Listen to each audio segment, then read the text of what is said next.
Hello hello hello मेरे प्यारे बच्चों, चलिए आपका हम स्वागत करते हैं आपके अपने चैनल मोशन बायोलॉजी में। और आज की क्लास हम स्टार्ट करते हैं क्योंकि जो है बड़े दिन हो गए 12th का क्लास स्टार्ट किए हुए, पढ़ाए हुए। तो आज नई टॉपिक के साथ जो है बहुत इंपॉर्टेंट हेडिंग को हम डिस्कस करने जा रहे हैं बच्चों। तो चलिए आज की क्लास हम फिर से स्टार्ट करें और हम बता दें कि पिछले क्लास में बहुत सारे स्टूडेंट का ये क्यूरीज हम देख रहे थे कि सर आप जो फ्लो चार्ट बनाए हैं वो इंग्लिश में बनाए हैं, तो क्या एग्जाम में हम डायरेक्टली लिख सकते हैं? हम हिंदी माध्यम के विद्यार्थी हैं तो क्या हमको कोई प्रॉब्लम होगी? तो बच्चों हम क्लियर कर दें, कोई भी प्रॉब्लम नहीं है, बल्कि आपका अगर आप इंग्लिश यूज करते हैं तो एग्जामिनर की नजर में आप थोड़े से और अच्छे स्टूडेंट के रूप में प्रेजेंट होंगे। आप मुझ पर विश्वास करिए, जो भी फ्लो चार्ट, जैसे आज का भी एक फ्लो चार्ट है जो कि इंग्लिश में हम आपको देंगे, आप पढ़ाएंगे और उसके साथ साथ आपको इंग्लिश में उसको क्या करना है, मेमोराइज करना है बच्चों, बिकॉज वो उसका हिंदी जो है बहुत टफ है और आपको याद नहीं होगा। तो प्लीज मुझ पर विश्वास करिए और आप पूरी क्लास जो भी हम पढ़ा रहे हैं, जो भी आपको राइट करके बताते हैं, जो कुछ भी है वो आपके फायदे के लिए है। ऐसा नहीं कि हम जो है इंग्लिश यूज कर रहे हैं तो आपको थोड़ा सा प्रॉब्लम हो सकता है मे बी, बट आपको आसान करने के लिए हम आपके पढ़ाई को और आसान और ही अच्छा बनाने के लिए हम थोड़ा इंग्लिश का यूज कर रहे हैं। स्टूडेंट हम क्लियर कर देना चाहते हैं कि आप लोग जो है लगातार मेमोराइज करते रहिए। जो पहला चैप्टर, दूसरा चैप्टर और तीसरा चैप्टर भी अब धीरे धीरे फिनिश होने वाला है, तो आप मेमोराइज करते रहिए ताकि आपको याद होता रहे। और जो हम पढ़ा रहे हैं वो आपको कंपटीशन साथ साथ आपके बोर्ड एग्जाम में दोनों में मदद करेगा बच्चों। तो आपको कोई घबराने की जरूरत नहीं है, मेरे साथ बन रही है, मुझ पर विश्वास करिए। और जो कंटेंट दे रहे हैं, जो पढ़ाया जा रहा है, वाकई में एक अपर लेवल का है। ठीक है, तो चलिए बिना देरी किए हुए आज की क्लास स्टार्ट करते हैं। पिछली क्लास में आपको याद होगा स्टूडेंट, आप पढ़े होंगे कि जो शुक्राणु जनन होता है यानी स्पर्मेटोजेनेसिस का जो प्रोसेस होता है वो किस प्रकार से होता है, कौन सी सेल उसमें भाग लेती है, कौन से हार्मोन उस पे वर्क करते हैं, है ना। थोड़ा बहुत हार्मोन के बारे में हम पहले दूसरे लेक्चर में हम समझे थे, लेकिन हम पिछली क्लास में जो है पूरे शुक्राणु जनन को समझे थे कि उसमें मियोसिस कब होता है, माइटोसिस कब होता है, मतलब अर्धसूत्री और समसूत्री कब होता है, और जब उसमें शुक्राणु प्रसू यानी स्पर्मेटोजोआ बन जाता है, स्पर्मेटिड्स बन जाता है, तो फिर स्पर्म कैसे बनता है। इन सारी पॉइंट्स के बारे में हमने फ्लो चार्ट के थ्रू एक सिंपल वे में कुछ 10 वर्डों में हम लोगों ने समझा था। ठीक है, आप लोग उसको मेमोराइज कर लीजिए, बहुत इंपॉर्टेंट है। और आज की क्लास का क्वेश्चन भी सुन लीजिए। आप हमको बताएंगे कि एक स्पर्मेटिड्स जो है जब स्पर्मेटोजोआ में अर्थात स्पर्म में जब वो कन्वर्ट होता है तो उस प्रोसेस को क्या कहते हैं। ठीक है, आप इसका आंसर जो है कमेंट बॉक्स में हमको बता दीजिएगा। तो पिछली क्लास में जो कुछ भी पढ़ा बच्चों, आज की क्लास में हम पढ़ेंगे कि इस स्पर्म के प्रोडक्शन में स्टूडेंट जो एक मतलब जो हार्मोन होता है वो किस प्रकार से इंपॉर्टेंट रोल प्ले कर रहा होता है। आपको हम इसी के साथ एक पैरेलल एक चैप्टर और पढ़ा रहे हैं हार्मोन का, बहुत इंपॉर्टेंट स्टूडेंट। हम उसमें पहले लेक्चर में बताए थे कि ये जो गोनाडोट्रोपिन यानी जो जनदों से निकलने वाला हार्मोन है, इसका रोल हम क्लास 12th में ज्यादा देखेंगे। तो आज वो दिन आ गया है जिसमें हम हार्मोन के फ्रीक्वेंसीज को देखने जा रहे हैं और साथ में हार्मोन्स कौन से हमारी बॉडी से रिलीज होते हैं और कहां से रिलीज होते हैं और किस प्रकार से स्पर्म के प्रोडक्शन में मदद करते हैं।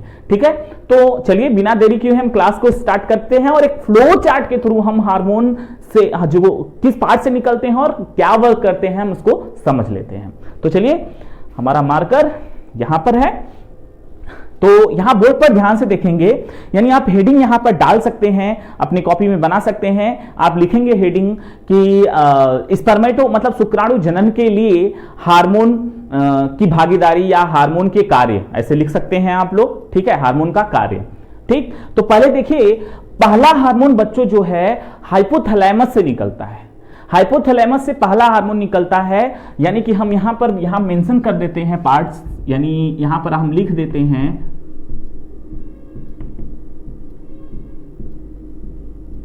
हाइपोथैलेमस। हाइपोथैलेमस से निकलता है। और कौन सा हार्मोन निकलता है यहां से बच्चों? गोनाडोट्रोफिन रिलीजिंग हार्मोन, जिसको GnRH कहते हैं। इसका फुल फॉर्म क्या है? Gonadotrophin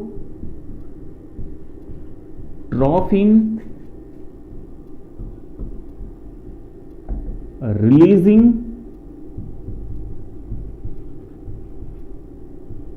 hormone.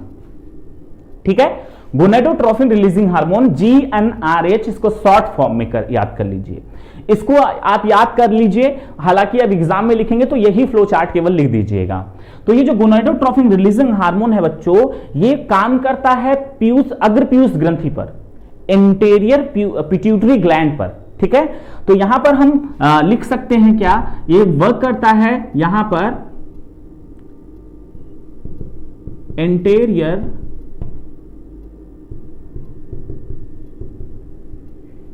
पिट्यूटरी ग्लैंड पर।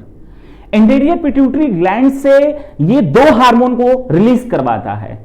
ठीक है, तो पहले तो ये ध्यान से देख लीजिए कि ये जो हाइपोथैलेमस है बच्चों, हाइपोथैलेमस वर्क करता है किस पर?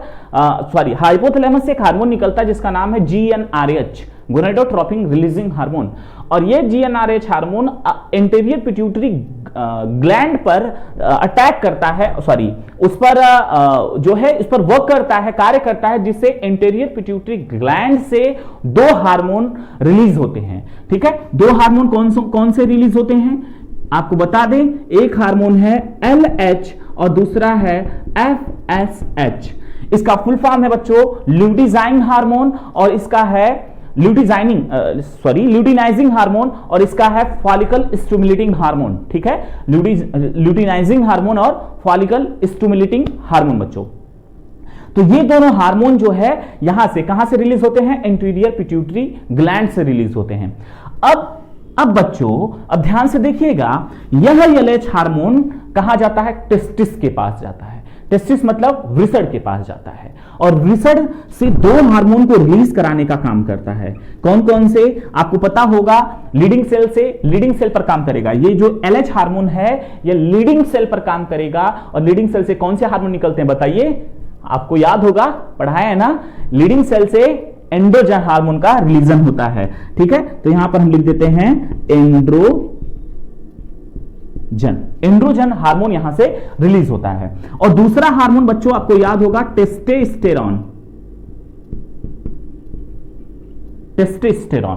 ठीक है, तो एंड्रोजन और टेस्टोस्टेरोन हार्मोन का स्रावण होता है कहां से? LH से। ठीक है, LH से। और FSH वर्क करता है बच्चों सर्टोली सेल पर, सर्टोली सेल पर। और सर्टोली सेल क्या काम करता है आपको पता है? भोजन देने का काम करता है। अब यहां पर देखिए, तो इतना क्लियर हो गया बच्चों, LH से जो है एंड्रोजन और टेस्टोस्टेरोन का क्या होता है? स्रावण होता है। और ये जो एंड्रोजन है बच्चों, फोकस करिएगा, एंड्रोजन जो होता है ये स्पर्मेटोजेनेसिस को हेल्प, मतलब स्पर्मेटोजेनेसिस मतलब शुक्राणु निर्माण में मदद करता है। ठीक है, स्पर्मेटोजेनेसिस। और जो टेस्टोस्टेरोन है ये सेकेंडरी सेक्सुअल कैरेक्टर। ठीक है, सेकेंडरी सेक्सुअल कैरेक्टर्स पर ये वर्क करता है। अब ध्यान से देखिए, यहां पर फोकस करिएगा आप लोग, इस चार्ट को एक बार देख लीजिए आप लोग ध्यान से। हाइपोथैलेमस से जो मतलब कि स्पर्मेटोजेनेसिस में, मतलब कि शुक्राणु निर्माण में जो है कौन कौन से हार्मोन हमारे बॉडी में काम करते हैं और किस प्रकार से वो मतलब एक स्पर्म का निर्माण हो पाता है, हमने तो स्पर्मेटोजेनेसिस में वो देखा था, लेकिन हार्मोन के बारे में इस क्लास में पढ़ने जा रहे हैं बच्चों। ध्यान से देखिए आप लोग, इसमें होता क्या है, पहले जब एक जो लड़का रहता है, जब उसकी एज 12 से 15 साल हो जाती है तो उसमें स्पर्म का निर्माण होने लगता है। अब यहां पर देख सकते हैं स्पर्म निर्माण के लिए सबसे पहले होगा क्या कि उसके जो ब्रेन में, हाइपोथैलेमस कहां पाया जाता है? मस्तिष्क में होता है। हाइपोथैलेमस से एक हार्मोन निकलता है जिसका नाम है GnRH, gonadotrophin releasing hormone. Gonadotrophin releasing hormone जो है यह अग्र पीयूष ग्रंथि पर काम करता है, मतलब इंटीरियर पिट्यूटरी ग्लैंड पर काम करता है। जब ये अग्र पीयूष ग्रंथि पर काम करता है तो यहां से दो हार्मोन रिलीज होते हैं, एक होता है LH और दूसरा होता है FSH। LH जो होता है उसका फुल फॉर्म क्या है? ल्यूटिनाइजिंग हार्मोन, ठीक है, ल्यूटिनाइजिंग हार्मोन। और दूसरा है FSH यानी फॉलिकल स्टिमुलेटिंग हार्मोन, ठीक है। अभी जो LH होता है बच्चों, LH से दो हार्मोन रिलीज होते हैं, एक एंड्रोजन और दूसरा टेस्टोस्टेरॉन, ठीक है, एंड्रोजन और टेस्टोस्टेरॉन। एंड्रोजन होता है जो बच्चों, एंड्रोजन आपको पता लीडिंग सेल से रिलीज होता है, इसका मतलब LH जो है लीडिंग सेल पर काम करता है और लीडिंग सेल से निकलता है कौन सा? Androgen hormone. और एंड्रोजन हार्मोन जो है स्पर्मेटोजेनेसिस यानी शुक्राणु जनन में बहुत बड़ा रोल प्ले कर रहा होता है, मतलब इसी के कारण शुक्राणु का निर्माण होता है। लेकिन टेस्टोस्टेरोन जो होता है एक मतलब जो 12 से 15 साल का जो लड़का है उसमें सेकेंडरी यानी द्वितीयक लैंगिक लक्षण को प्रकट करता है। फॉर एग्जांपल उसके कंधे चौड़े होने लगते हैं, दाढ़ी मूंछ का आना स्टार्ट हो जाता है, साथ में उसकी आवाज भारी हो जाती है, ठीक है, तो और उसकी लंबाई बहुत तेजी के साथ ग्रो करती है। इन सभी के लिए जिम्मेदार कौन होता है? टेस्टोस्टेरोन जिम्मेदार होता है। और स्पर्म के प्रोडक्शन में कौन जिम्मेदार होता है? एंड्रोजन जिम्मेदार होता है। अब बात करते हैं FSH की, यानी फॉलिकल स्टिमुलेटिंग हार्मोन की बच्चों। फॉलिकल स्टिमुलेटिंग हार्मोन जो है ये काम करता है सर्टोली सेल पर। सर्टोली सेल को आपको पता है कि एक बार जब ये स्पर्म बन जाता है तो स्पर्म जो है सर्टोली सेल से भोजन प्राप्त करता है, तो कहीं ना कहीं FSH जो है इसका सहायता कर रहा है ताकि स्पर्म का प्रोडक्शन हो पाए और स्पर्म जो है आगे की तरफ ग्रो कर पाए या फिर आगे वो मतलब शुक्रवाहिका नलिकाओं द्वारा जो है यूरेथ्रा के थ्रू बाहर एग्जिस्ट हो पाए। लेकिन उससे पहले उसको भोजन की आवश्यकता होगी और वो भोजन सर्टोली सेल पर सर्टोली सेल देगा और वो सर्टोली सेल को एक्टिवेट करने का काम कौन करता है? FSH करता है। तो आपको आज का क्लास क्लियर हो गया होगा स्टूडेंट, है ना? आज की क्लास क्लियर हो गई और ये शॉर्टली एक चार्ट के थ्रू बच्चों हम जो है आपको एकदम आसानी से समझा दिए हैं कि स्पर्म के प्रोडक्शन में हार्मोन का क्या रोल होता है और किस प्रकार से हार्मोन जो है शरीर पर वर्क करता है। ठीक है, आप लोगों को समझ में आ गया होगा, तो हम इसको इरेज करें, है ना? इरेज करते हैं और इसके बाद एक क्लास मतलब कि इसके बाद जो है एक और हेडिंग हम पढ़ेंगे, शुक्राणु की संरचना। बहुत इंपॉर्टेंट है बच्चों वो भी हेडिंग, तो हम इसको इरेज करते हैं। चलिए बच्चों, आज फिर से यहां पर देख सकते हैं, आप हेडिंग डाल दीजिए आप अपने नोट कॉपी में कि शुक्राणु की संरचना। जो शुक्राणु की संरचना होती है वो किस प्रकार से है, तो आपके यहां बोर्ड पर दिखाई दे रहा होगा कि एक शुक्राणु है, उसकी संरचना किस प्रकार से होती है। तो बच्चों, शुक्राणु संरचना में इसके मुख्यतः 3 भाग होते हैं। एक होता है शीर्ष यानी ऊपर वाला भाग, दूसरा होता है ग्रीवा यानी कि नेक वाला भाग, जिसको नेक कहते हैं, मतलब बीच में होता है बहुत छोटा सा। उसके बाद तीसरा होता है ये मध्य खंड, और जो अंतिम भाग होता है बच्चों वो होता है पुच्छ। ठीक है, और इस हिसाब से देखें तो 4 खंड होते हैं, लेकिन नेक वाला भाग बहुत छोटा होता है, तो हम मानते हैं कि शीर्ष, मध्य खंड और पुच्छ ये मुख्य 3 भाग हैं। लेकिन यहां पर आपको फोकस कर लेना चाहिए, 4 भाग आप लोगों को यहां पर देखने को मिलेंगे। शीर्ष होता है, ग्रीवा होता है, मध्य खंड होता है और पुच्छ होता है। ठीक है, तो बच्चों यहां पर आपको एक पॉइंट और क्लियर कर लेना है। आप यहां पर बुक में देख सकते हैं, बुक में जो है यहां एक फिगर दिया है और इस फिगर को यही बनाया गया, और ये फिगर आप जो है बुक से आप बना लीजिए। ठीक है, अब देखिए यहां पर जो मेल में शुक्राणु होता है वो कुछ इस प्रकार से होता है। ठीक है, अब इसका जो अगला भाग है बहुत इंपॉर्टेंट है बच्चों। जो इसका अगला पार्ट है, जो शीर्ष वाला भाग है, बहुत महत्वपूर्ण होता है, क्योंकि यहीं पर होता है गुणसूत्र यानी क्रोमोसोम होता है। ठीक है, तो क्रोमोसोम जिसमें गुणसूत्रों की संख्या कितनी होती है बच्चों? यहां पर 23 होती है। कितनी होती है? 23 होती है। ठीक है, 23 यानी कि n नंबर होता है, यानी हैप्लॉइड होता है, क्योंकि शुक्राणु हैप्लॉइड यानी n नंबर होता है, और जो अंडाणु होता है वो भी n नंबर होता है, और n आपस में जब फ्यूज होते हैं तभी तो जायगोट बनता है, और जायगोट लगातार डिवीजन करके एक बेबी को बर्थ कराता है। तो बच्चों, तो यहां पर आप क्लियर कर लीजिए आप लोग कि ये जो शीर्ष वाला भाग है यानी सिर वाला भाग है, यहीं पर होता है क्या? यहीं पर पाया जाता है क्रोमोसोम पाया जाता है, हैप्लॉइड गुणसूत्र कह सकते हैं, मतलब कि अगुणित गुणसूत्र पाया जाता है। ठीक है, और इसके ऊपर आप देख सकते हैं यहां कैप जैसी संरचना देखने को मिल रही होगी। ये कैप जैसी संरचना बच्चों, इसे हम एक्रोसोम कहते हैं। फोकस करिएगा, बहुत इंपॉर्टेंट पार्ट है ये, एक्रोसोम के नाम से जानते हैं। ठीक है, ये ऊपर वाला पार्ट आप इसका नाम लिख लीजिएगा आप लोग, एक्रोसोम। यहां पर कुछ जो है हाइड्रोलाइसिस एंजाइम पाए जाते हैं। ठीक है, यानी कि एक्रोसोम में एंजाइम पाए जाते हैं, और ये एंजाइम की मदद से जो ये स्पर्म होता है, ये स्पर्म जाकर जो है अंडाणु की कोशिका भित्ति को भेदने का कार्य करता है।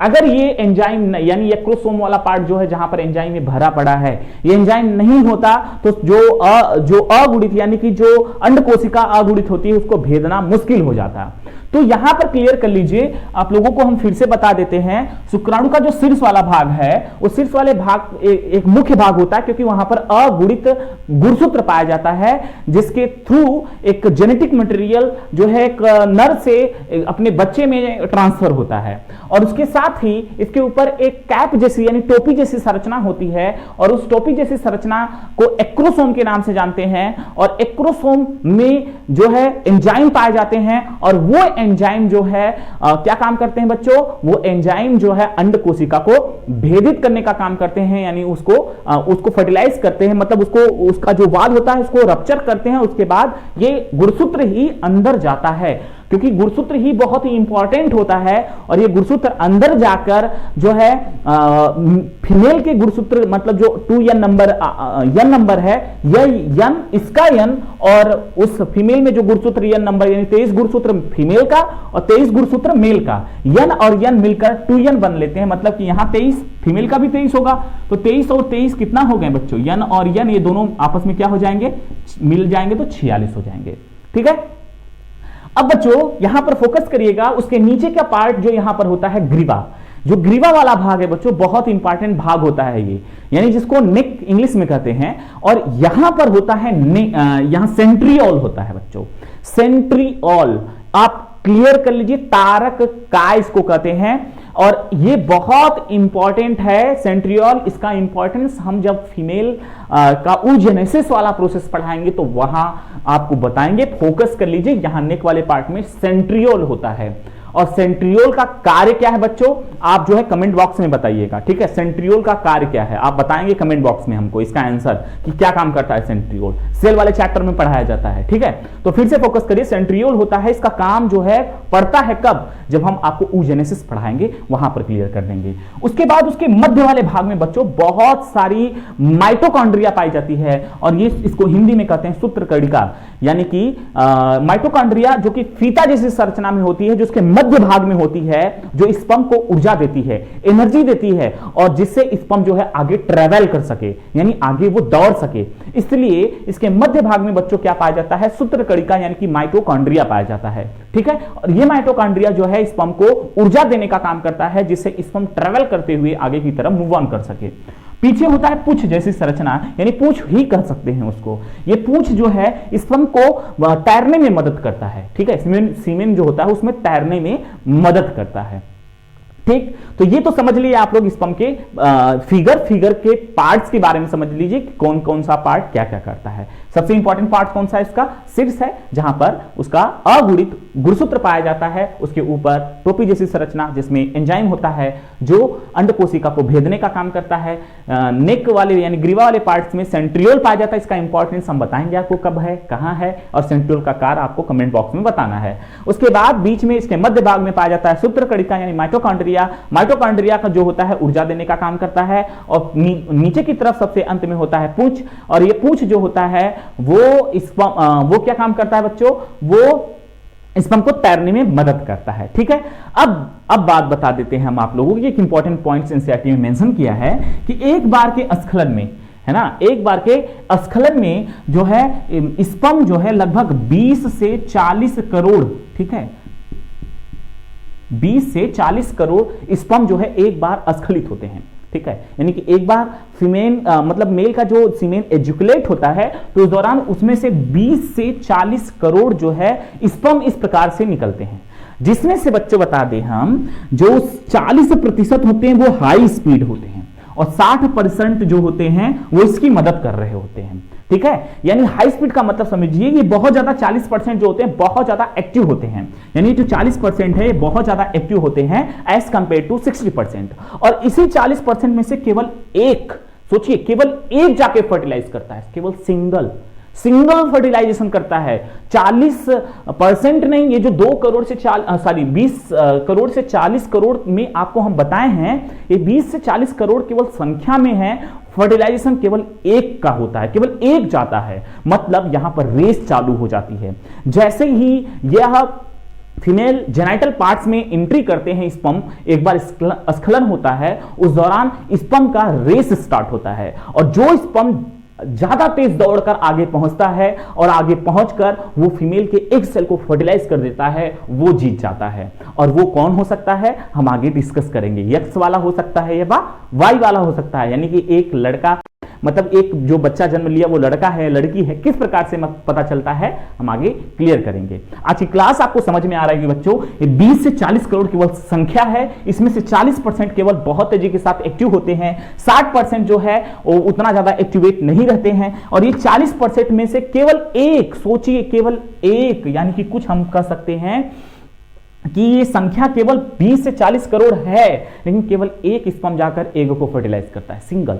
ठीक है, और साथ में ही जो सीमेन का जो पीएच होता है बच्चों याद रखिएगा वो कितना होता है 7.3 से 7.5, यानी क्षारीय नेचर का इसका पीएच होता है, किसका, सीमेन का। और उसके बाद आपको बता दें कि एक बार स्पर्म जो है वो फीमेल जेनाइटल पार्ट्स में जब स्खलित हो चुका है, इजैकुलेट हो चुका है, तो ऐसी स्थिति में बच्चों वो जो स्पर्म है वो कितने घंटे तक जीवित रह सकता है, 24 से 28 घंटे तक जीवित रख सकता है। मतलब 24 से 28 घंटे तक वो चांसेस होते हैं कि फीमेल का जो एग है वो फर्टिलाइज हो जाए। ठीक है, तो आज की क्लास जो है बस यहीं तक थी और इंपॉर्टेंट पॉइंट्स को हमने डिस्कस किया और एक एक पॉइंट को हम लोगों ने समझ लिया है। तो बच्चों आज की क्लास कैसी लगी है कमेंट बॉक्स में बताइएगा, और बहुत कुछ जानने को मिला होगा। अगली क्लास का वेट करिए, क्योंकि अगली क्लास में हम बताएंगे इस सेंट्रियोल का कार्य। ठीक है, और हम बहुत कुछ डिस्कस करने वाले हैं, क्योंकि अभी ये चैप्टर जो है अपने उस पोजीशन पर पहुंच गया है जहां से इंटरेस्ट अब माइंड में डेवलप होना स्टार्ट हो जाता है और हमें समझने के लिए बहुत फोकस करना पड़ता है। तो चलिए फिर मिलेंगे हम आपको नेक्स्ट क्लास में। थैंक यू सो मच, आज की क्लास के लिए इतना ही। और अगर आप नए हैं तो पहले दूसरे चैप्टर को फिनिश कर लीजिए, उसके बाद आप धीरे धीरे इस चैप्टर को भी कंप्लीट करते रहिए। और अगर पसंद आया आज का वीडियो तो लाइक करिए, शेयर करिए और सब्सक्राइब करिए। Thank you so much, thanks for watching.